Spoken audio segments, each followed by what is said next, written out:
बुधवार के दिन जिनको शुगर की बीमारी हो, बीपी हो, उनसे निवेदन करूंगा, गणेश जी का दांत जो टूटा हुआ है, उस टूटे हुए दांत के भाग की ओर 5 दुर्वा सफेद दुर्वा, पानी का जो जलाशय होता है, कुआं होता है, बावड़ी होती है, तालाब होता है, नदी होती है, वहां लगती है सफेद दुर्वा।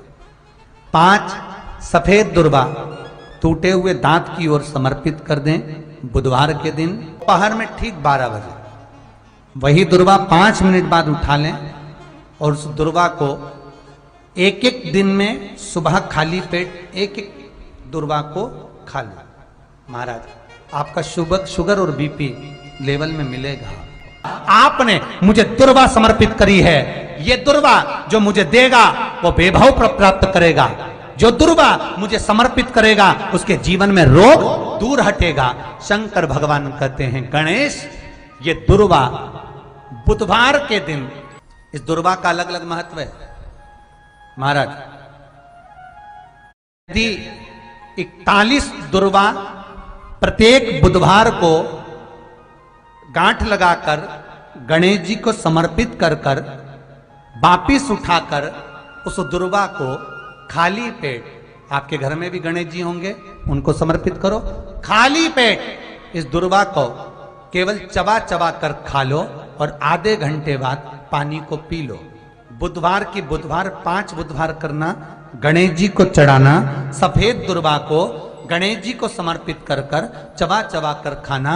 उदर की प्रॉब्लम, जो भी मसा आदि की प्रॉब्लम होती है, उदर से जुड़ी हुई होती है, जिस चीज से जुड़ी होगी, पेट की जितनी प्रॉब्लम होगी, आपको जितनी भी प्रॉब्लम होगी, वो सारी 5 बुधवार करना। 6ठे बुधवार को जरूरत ही नहीं पड़ेगी।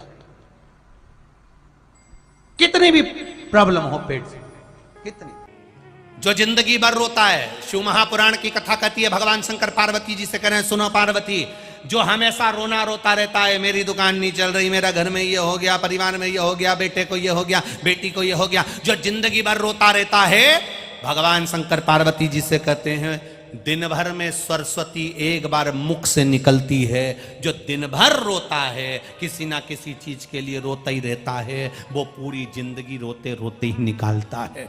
जो दुख आने पर भी कह दे कि परमात्मा है, भोलेनाथ जी बैठे हैं, मुझे टेंशन नहीं है, तो वो अपनी जिंदगी को खुश होकर जी लेता है। फिर उसको दुख नहीं झेलता, फिर उसको दुख नहीं। कितना एक भील की कथा आती है शिव पुराण के अंतर्गत। एक भक्त भील था, जब जिंदगी में थोड़ी सी भी तकलीफ हो, थोड़ा सा भी कष्ट हो, थोड़ी सी भी अगर दुख हो, तो शिव जी को जल चढ़ाओ, बेलपत्र चढ़ाओ, और कोई मन में अगर दुख है तो नंदी के पास 2 क्षण बैठकर अपने मन की बात नंदी से जरूर कहो। क्यों? शंकर भगवान से सीधे आप अपने मन की बात नहीं कह सकते, तो नंदी के कान में जब आप कुछ कह देते हो, तो नंदी के कान की बात भगवान शंकर के हृदय तक पहुंच जाती है और शिव जी उसको स्वीकार करते हैं। मान लो कोई राह नहीं दिख रही हो, आपको लग रहा है कि मैं बहुत फंस चुके हूं और निकल नहीं पा रहा हूं, मार्ग नहीं मिल रहा, थोड़ा सा लाल चंदन, जहां ये जल बहता है, इसके दोनों ओर, इधर गणपति इधर कार्तिकेय, थोड़ा थोड़ा लाल चंदन दोनों जगह पर लगाना प्रारंभ करो और उत्तर की ओर मुख कर दक्षिण में खड़े होकर शिव जी को जल चढ़ाना प्रारंभ करो। 3 या 4 दिन तक आपने अगर दोनों जगह पर चंदन लगाकर दक्षिण में खड़े होकर उत्तर की ओर मुख कर भगवान के शिवलिंग पर जल चढ़ाया, पहले लगाना चंदन दोनों ओर लाल और फिर जल चढ़ाना।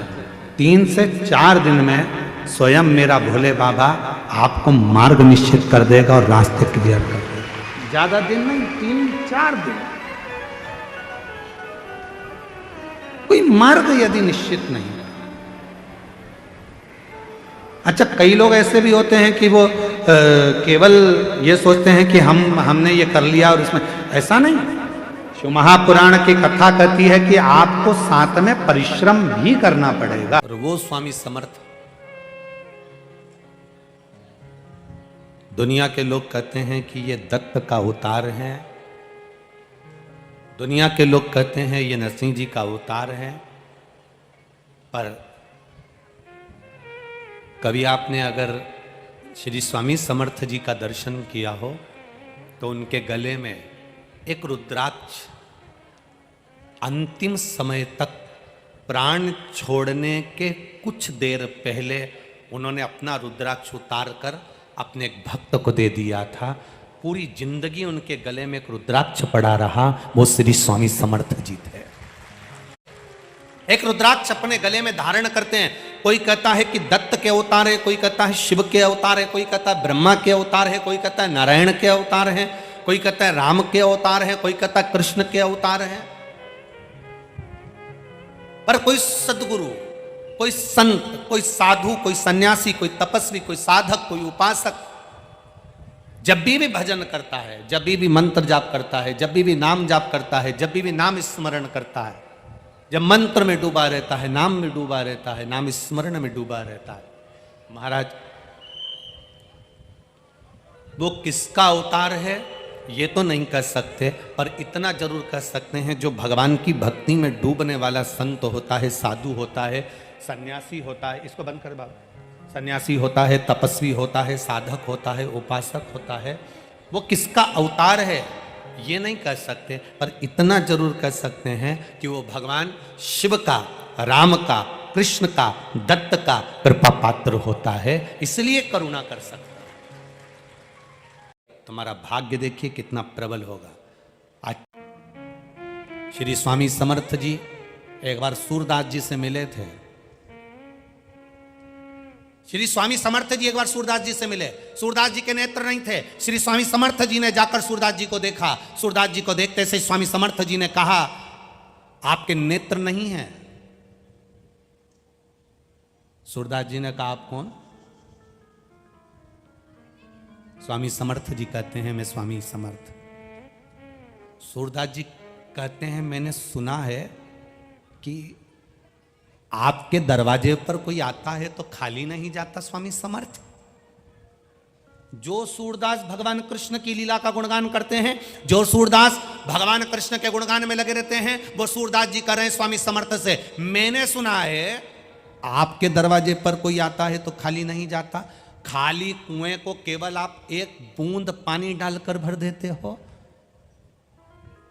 कोई गोदी खाली आए तो उस बांझन की गोदी में लाल दे देते हो। दुखी आया उसको आप सुखी कर देते हो स्वामी समर्थ। क्या मैं सूरदास, मेरी भी अभिलाषा पूरी होगी? स्वामी समर्थ मुस्कुराए, हंसे और मुस्कुराकर स्वामी समर्थ जी ने कहा, सूरदास तुम्हारे मन में सोच लो तुम्हें क्या चाहिए। सूरदास जी कहते हैं, बस आपके दरवाजे पर आया हूं तो सोच लिया। सूरदास जी, ये स्वामी समर्थ आज आपसे कहता है, आपने भगवान कृष्ण का दर्शन मांगा है, एक बार आपके नेत्र आएंगे और आप भगवान का दर्शन कर लोगे। एक बार आपके नेत्र आएंगे और आप भगवान का दर्शन कर लोगे। और वही हुआ। सूरदास जी एक कुएं में जाकर गिर गए। कुएं में जाकर गिरे, वहां से भगवान कृष्ण राधा जी के साथ जा रहे थे। सूरदास जी पुकार रहे थे, राधा जी को पुकार रहे हैं। राधा जी दौड़कर कुएं में गई और सूरदास जी को निकालने लगी। सूरदास को निकाल रही। सूरदास जी ने पूछा, आप मुझे बाहर निकाल रही हो कौन? राधा जी ने अपना नाम नहीं बताया, बस सूरदास जी का हाथ पकड़ा और निकाल कर बाहर कर दिया। सूरदास जी ने जैसे हाथ पकड़ा, सूरदास जी कहते हैं, आपने मुझे कुएं से बाहर निकाला, मैं आपके चरणों को प्रणाम करना चाहता हूँ। राधा जी बोली, रहने दो, मुझे प्रणाम मत करो। नहीं, मैं तो प्रणाम करूंगा। राधा जी के चरणों में सूरदास जी ने प्रणाम करा। जैसे ही प्रणाम करा, राधा जी अपना पाँव छुड़ाने लगी। पाँव छुड़ाती हैं, पाँव की एक पायल सूरदास जी के हाथ में रह जाती है। राधा जी ने भगवान कृष्ण से कहा, मेरी पायल ला के दो। भगवान बोले, मैंने पहले ही मना करा था, मत जा। वो आंखों से अंधा है पर अंदर से देख लेता है। कैमरे लगे हुए हैं, मैंने पहले मना करा था तेरे को, क्यों गई तू? कुछ भी करो, मेरी पायल ला कर दो। भगवान कृष्ण राधा जी को लेकर सूरदास के पास गए। सूरदास, भगवान कहते हैं राधा जी की पायल दे दो। सूरदास जी कहते हैं एक ही शर्त पर दूंगा, पहले दर्शन करा दो। स्वामी समर्थ जी ने कहा था कि एक बार दर्शन होगा। भगवान ने सूरदास को नेत्र दे दिए। सूरदास जी ने भगवान का दर्शन करा। सूरदास की आंख में आंसू भरकर स्वामी समर्थ को याद करा, आपने कहा था एक बार कृष्ण का दर्शन होगा, आज हो गया। ये कोई सहज नहीं है। कोई शिव तत्व संत होता है, कोई शंकर को जानने वाला संत, साधु, सन्यासी, तपस्वी, साधक, उपासक होता है। संत का दर्शन, गुरु का दर्शन, कोई वेद पाठी का दर्शन, कोई भगवत भजन करने वाले का दर्शन, कोई गुरु महिमा का स्मरण करने वाले का दर्शन, कोई शिव का गुणगान करने वाले का दर्शन, कोई शंकर के महत्व को जानने वाले का दर्शन, कोई शंकर को एक लोटा जल चढ़ाने वाले का दर्शन खाली नहीं जाता, खाली नहीं जाएगा। जैसे स्वप्न में दिखा हुआ शिवलिंग, स्वप्न में दिखा हुआ बेलपत्री का पेड़, स्वप्न में दिखा हुआ मंदिर का शिखर, स्वप्न में दिखा हुआ कोई खंडर, स्वप्न में दिखा हुआ जलाशय, स्वप्न में दिखा हुआ एक लोटा जल चढ़ाते हुए किसी को स्वप्न में देखना, जलाशय देखना, मंदिर का शिखर देखना, शिवालय देखना, शिवलिंग देखना, पानी का कूप देखना, जैसे इन सब को देखने पर कुछ ना कुछ खुशी हमारे यहां आने वाली होती है, तो भगवान स्वप्न में ये चीजें दिखा देता है। उसी तरह संत का दर्शन होता है, गुरुजन का दर्शन होता है। भगवान कृष्ण ने कहा मांगो। सूरदास, तुम्हारे नेत्र मिल गए, तुमने हमारा दर्शन कर लिया, मांगो तुम्हें क्या चाहिए। सूरदास जी ने कहा बस एक ही बात मांगना चाहता हूं, दे दोगे? भगवान ने कहा दे देंगे। पक्का? पक्का, सौगंध है मेरी, बिल्कुल पक्का, मांगो क्या चाहिए। भगवान से सूरदास जी ने कह दिया मेरी इन आंखों को वापस फोड़ दो। जिन नेत्रों से आपका दर्शन करा है उन नेत्रों से संसार का दर्शन नहीं करना है, फोड़ दो। कि जिंदगी में हम आए हैं और हम जैसा सोचें वैसा ही हो। जरूरी नहीं है कि हम संसार सागर में, देखो भगवान ने आपको और हमको जन्म दे दिया, शरीर कैसा देना था ये उसको मालूम, हमारे पूर्व का कैसा कर्म था उसके अनुसार हमारा शरीर मिला। आपको और हमको जो शरीर मिला ये हमारे पूर्व के कर्म के अनुसार। आप सुंदर बनकर जन्मे, भगवान की कृपा है। आपके हाथ भगवान ने दिए, भगवान की कृपा है। आपके पांव भगवान ने दिए, भगवान की कृपा है। नेत्र दिए, भगवान की कृपा है। जिह्वा दी, वाणी दी, भगवान की कृपा है। श्रवण शक्ति दी, भगवान की कृपा है। बुद्धि दी, भगवान की कृपा है। शरीर कैसा देना था ये परमात्मा ने हमारे पूर्व का स्मरण कर कर, पूर्व के खातों को देखकर तब भगवान ने हमको दिया। यहां जितने लोग बैठे हैं, अगर आप में से किसी ने लोन लिया हो तो बैंक वाले पुराना हिसाब देखते हैं। यहाँ माइंस वाले बहुत काम करते होंगे तो लोन लेना ही पड़ता होगा, है? तो लोन लेते होगे तो पुराना हिसाब देखा जाता है। पहले लिया था, जमा करा कि नहीं करा, इतना पैसा लिया था, उस बैंक से उठाया था, भले तुम दूसरी बैंक से लो लोन, पर वो पूरी बैंक को टटोली जाती है कि इसने पैसा जमा करा कि नहीं करा, इसने जमा किया कि नहीं किया। बस जैसे बैंक का लोन देने वाला पुराना हिसाब देखता है, उसी तरह हमको जन्म देने वाला भी हमारा पुराना हिसाब देखता है। पुराना हिसाब क्या करा संसार सागर में जाकर, किसी भूखे को भोजन कराया, प्यासे को पानी पिलाया, भगवान का मंत्र जाप किया, नाम जाप किया, किसी को सहायता प्रदान करी, किसी को शिक्षा प्रदान करी, किसी को चिकित्सा प्रदान करी। वो पुराना हिसाब देखता है और पुराना हिसाब देखने के बाद हमारा शरीर देता है। हमारे शरीर में कोई भी थोड़ी सी भी कमी रखता है, समझ लेना हमारा पूर्व का दिया हुआ है। महाराज कुछ हमने श्रेष्ठ ना करा हो, श्रेष्ठ ना।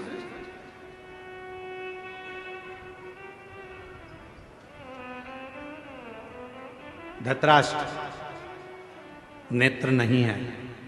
एक बार भगवान द्वारकानाथ से धृतराष्ट्र ने पूछ लिया, क्या बता सकते हो कि मेरे नेत्र क्यों नहीं है?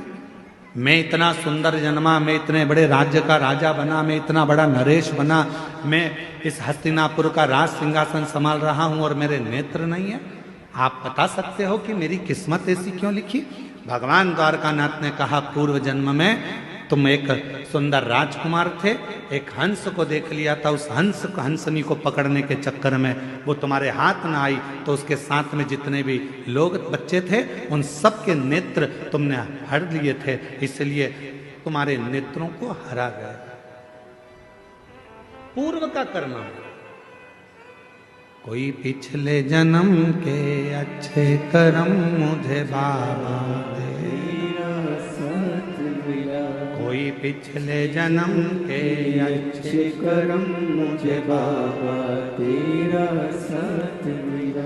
जहाँ सारी दुनिया झुकती है, जहाँ सारी दुनिया झुकती है, मुझे वो आली दरबार मिला, दरबार। पुण्य होगा बोलने के लिए वाणी दे दी, पूर्व का अच्छा पुण्य होगा देखने के लिए नेत्र दे दिए महाराज, और भगवान ने सब कुछ दिया, पूर्व का पुण्य। और फिर याद रखो, हमारे और आपके पिछले जन्म का कोई अच्छा कर्म होगा जो शिव महापुराण की कथा कच्चे गांव में दे दी, ये पुण्य है।